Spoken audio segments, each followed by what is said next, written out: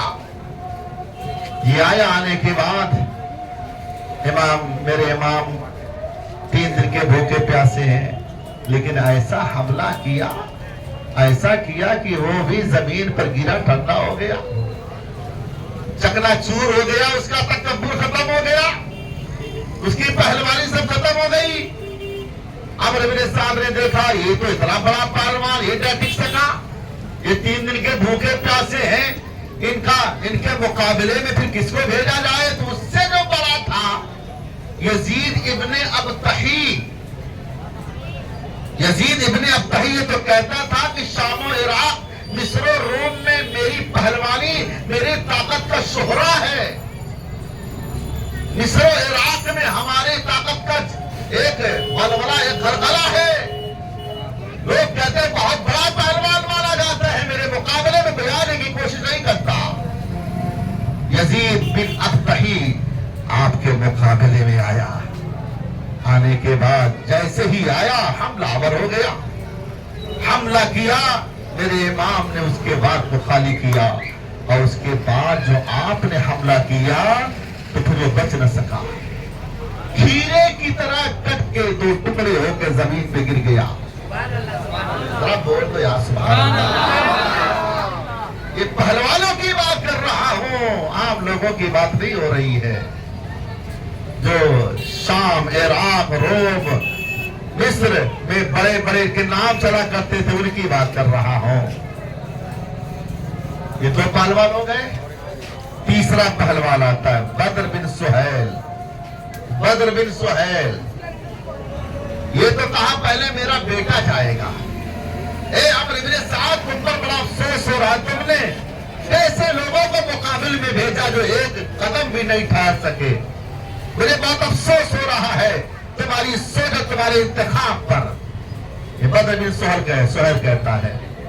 عمرو بن سعد نے کہا تھا تب تم ہی فیصلہ کر کے بتاؤ کس کو بھیجا. کہا میرے بیٹوں کو بھیج دو, میرے بیٹوں کو بھیجو, ابھی میرا بیٹا ایک ہی لمحے میں کام تمام کر دے گا.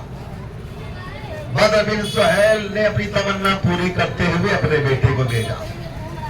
اس کا بیٹا آیا. بیٹا کیا کر سکتا ہے بھائی, بیٹے کی کیا ہے جب باپ لوگوں کی کچھ حیثیت ہی نہیں. بیٹا آیا, اسے بھی آپ نے ایک ہی لمحے میں فنا فی النار کر دیا. اب دیکھتا رہ گیا بدر بن سہیل, ارے میرے بیٹے کو بھی نہیں چھوڑا. پھر خود بخود آ گیا میدان میں, گھوڑا کھداتے ہوئے آتا ہے. آنے کے بعد تھا ابھی پتہ چل جائے گا. میرے امام نے فرمایا آ تو کیا کرنا چاہتا ہے, میرے مقابلے میں تو کس طریقے سے حملہ آور ہونا چاہتا ہے. میرے امام نے للکارا اور اس نے وار کرنے کی کوشش کیا. میرے امام نے اس پر بھی ایسا حملہ کیا, وہ بھی گاجر اور ملی کی طرح کٹ کے زمین پہ ٹھنڈا ہو گیا.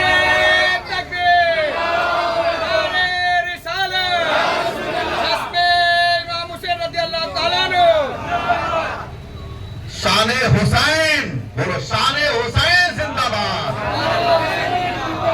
میرے امام کی وہ شان ہے, یہ بڑے بڑے پہلوانوں کو جن کو محفوظ رکھا تھا, یہ آخر میں مقابلہ کریں گے تو ہم کامیاب ہو جائیں گے. ایسے پہلوانوں کو میرے امام نے مزہ چکھا دیا اور بتا دیا کہ لوگوں یاد رکھنا, تمہاری نظر میں پہلوان تو ہو سکتے ہیں, ہماری نظر میں ان کی کوئی حیثیت نہیں. امام علی مقام کے سامنے کوئی پہلوان نہیں نظر آ رہا ہے, چاروں طرف سب موجود ہیں.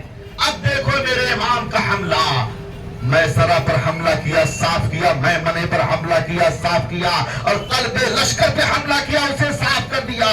جدھر رخ کرتے تھے صفایا کر دیا. جب دیکھا ان بزدلوں نے, ان یزیدیوں کتوں نے جب دیکھا اس طرح کام نہیں بن سکتا, اگر لوگ تلوار چلاتے رہیں گے تو کوئی بھی کامیاب نہیں ہو سکتا, تو کیا کہتا جانتے ہیں؟ عمرو بن سعد نے کہا اب ان کے اوپر تیروں کی بارش کی جائے، تیروں کی بارش کی جائے، تیروں کی بارش اس طرح کی جائے کہ یہ چھلنی ہو جائے، یہ زخمی ہو جائے، اس کے بعد پھر نیزے، اس کے بعد پھر نیزے، اور نیزے کے بعد پھر ان کے اوپر حملہ اس طریقے سے کیا جائے تاکہ یہ کامیاب نہ ہو سکے، آگے نہ بڑھ سکے۔ ایک امام عالی مقام کے مقابلے میں اتنے منصوبے بنائے جا رہے ہیں، اتنی تیاریاں کی جا رہی ہیں، اتنے سارے لوگ لڑنے کے لیے حاضر ہیں، پھر بھی کامیابی نہیں مل پا رہی ہے۔ چاروں طرف سے ہزاروں کی تعداد میں کوفیوں نے، یزیدیوں نے تیر چلانا شروع کیا۔ وہ گل عذار فاطمہ خاروں میں گر گیا، تنہا علی کا لال ہزاروں میں گر گیا۔ میرا امام تنہا ہے، دنیا والوں کو پیغام دے گیا، اکیلا حسین کافی تھا۔ اگر رب کی مرضی ہوتی کہ حسین تمہیں زندہ رہنا ہے، جانے چادر نوش نہیں کرنی ہے، تو میرا امام تنی تنہا 22,000 لشکر پر بھاری ہوتا۔ لیکن رب کی مشیت یہ تھی جو نانا جان نے پہلے ہی سے اعلان کر دیا تھا، مولا میرے حسین کو ایسے موقع پر صبر عطا فرما، ثابت قدمی عطا فرما، استقامت عطا فرما، اس آزمائش میں کامیابی عطا فرما۔ میرے امام کے بارے میں یہ دعا کی گئی تھی، اس لیے رب کی مشیت یہی تھی، حسین تمہیں جامِ شہادت نوش کرنی ہے۔ اب چاروں طرف سے تلواریں چلیں گی، نیزے چلیں گے، بھالے چلیں گے، سب کچھ ہوگا، امام سب کو برداشت کرے گا۔ میرے امام نے کھڑے ہو کر سب کا نشانہ بن کر، سب کے تیروں کا نشانہ بنے رہے، سب کا نیزہ آپ کے اوپر چلتا رہا۔ 72 زخم کھا کر، جمعہ کا دن ہے، گھوڑے کی پیٹھ ہے، گھوڑے کی پشت سے میرا حسین زمین پر آتا ہے، آتے ہی سر کو سجدے میں رکھا، سبحان ربی الاعلیٰ، سبحان ربی الاعلیٰ، سبحان ربی الاعلیٰ پڑھتے ہوئے آپ کی روح کف سے انسری سے پرواز کر جاتی ہے۔ انا للہ و انا الیہ راجعون۔ میرے حسین کے شہید ہونے کے بعد ان بدبختوں نے یہی تک نہیں بلکہ آگے بڑھنے کی کوشش کی۔ نضر بن خراشہ، نضر بن خرشہ، یہ وہ شخص ہے بدبخت، اس نے میرے امام کے سر انور کو جدا کرنے کی کوشش کیا، آگے بڑھا، ہاتھ کانپ گئے، پیچھے ہٹ گیا۔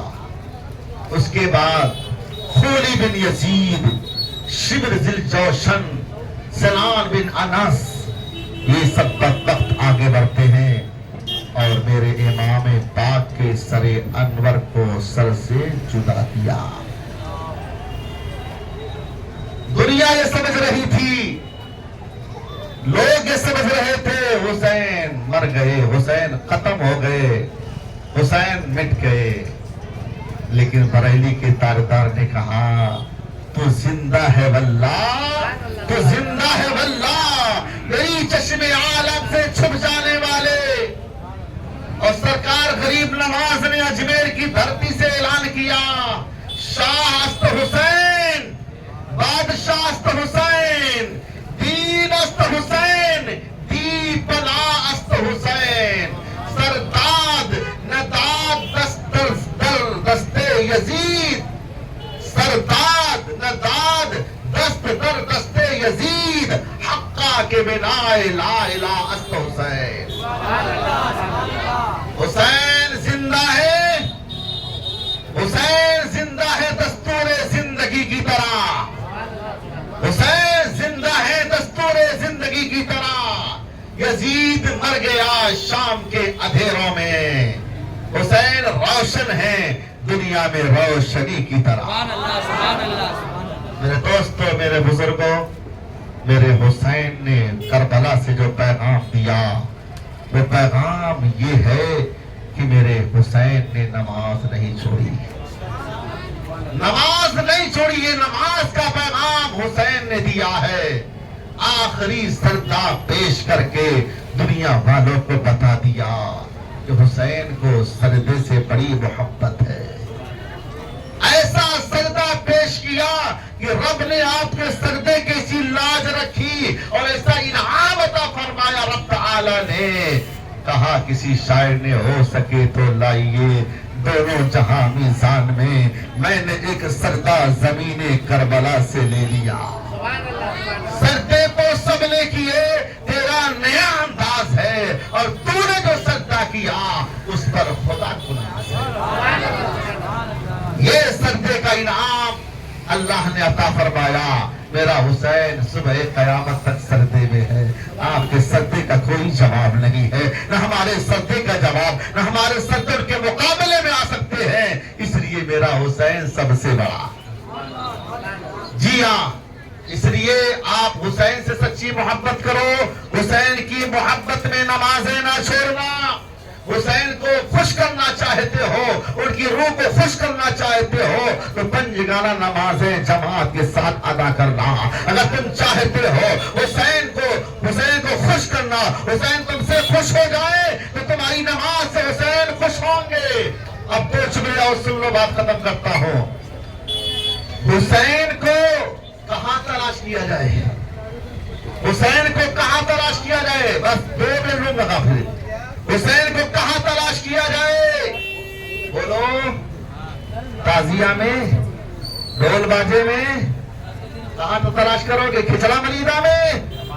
یاد رکھنا، حسین کو تلاش کرنا ہے تو منبر و محراب میں تلاش کرو، حسین کو تلاش کرنا ہے سجدوں میں تلاش کرو، حسین کو تلاش کرنا ہے عبادت میں تلاش کرو، حسین کو تلاش کرنا ہے ریاضت میں تلاش کرو، حسین کو تلاش کرنا ہے میدان کارزار میں تلاش کرو۔ حسین کو اگر تم کو چاہیے تو یاد رکھنا، وہ یہ حسین تازیہ میں ملنے والے نہیں ہیں، یہ حسین ڈھول والا تاشا ملنے والے نہیں ہیں۔ جو لوگ ڈھول والا تاشا بجا کر چاہتے ہیں حسین راضی ہو جائے، حسین خوش ہو جائے، یہ ان کی نا اہلی ہے، نادانی ہے۔ میرا حسین اس میں ملنے والا نہیں ہے۔ اس لیے یاد رکھیے، حسین کو کہاں تلاش کرنا ہے وہ سمجھ کے چلو۔ ہر جگہ میرا حسین ملنے والا نہیں ہے۔ ڈھول لگائے، ڈھول بجائے جا رہے، تازیہ بنا کے گھما رہے، کہہ رہے میرا حسین خوش ہو جائے گا۔ ارے صاحب، تازیہ کا حسین سے کوئی تعلق ہی نہیں ہے، اس ڈھول باجے سے بھی حسین کا کوئی تعلق ہی نہیں ہے۔ یہ تو 700-800 سال کے بعد معرکہ کربلا نمودار ہونے کے 800 سال کے بعد تیمور لنگ نے ہندوستان میں رائج کیا ہے تازیہ کو، اس کا کوئی تعلق نہیں ہے۔ اس لیے تم حسینی مسلمان بننا چاہتے ہو تو یاد رکھنا، حسین کے کردار پہ کردار، حسین کے کردار سے کردار حاصل کرو اور حسین سے سچی محبت کرو۔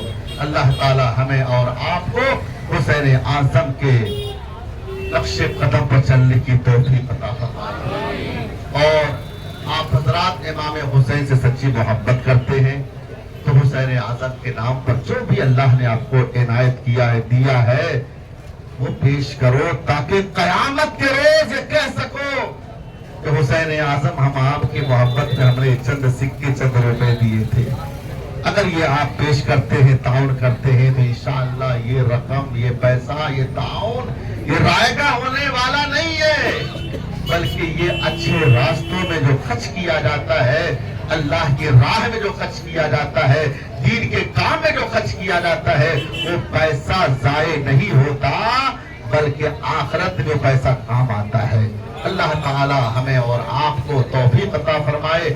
میں نے بہت پہلے بھی کہا تھا، جب دین کے کام کے لیے اعلان کیا جائے، چندے کے لیے، تعاون کے لیے، تو دل کھول کر کے آپ چندہ پیش کریں۔ اللہ تعالیٰ آپ کے تعاون کو اپنی بارگاہ میں قبول فرمائے اور آپ کی تمام مشکلوں کو آسان فرمائے۔ جتنا دو گے اللہ اتنا ہی دے گا، دینے سے کبھی کم نہیں ہوتا ہے۔ یہ یاد رکھیے گا، جتنا انسان دیتا ہے اللہ تعالیٰ اس کے روزیوں میں اور برکتیں عطا فرما دیتا ہے۔ اور یہ بھی فرمایا گیا جب اللہ دے تو اس کا شکریہ ادا کیا کرو۔ لَإِن شَكَرْتُمْ لَأَزِيدَنَّكُمْ، اگر تم شکریہ ادا کرو گے تو اللہ تعالیٰ تمہارے اس روزی میں اور برکتیں عطا فرما دے گا. اسی لیے امام حسین پیسہ تو پیسہ ہے، اپنی جان قربان کر دیا دین کے لیے، اپنا کنبہ قربان کر دیا، اپنی اولاد قربان کر دیا.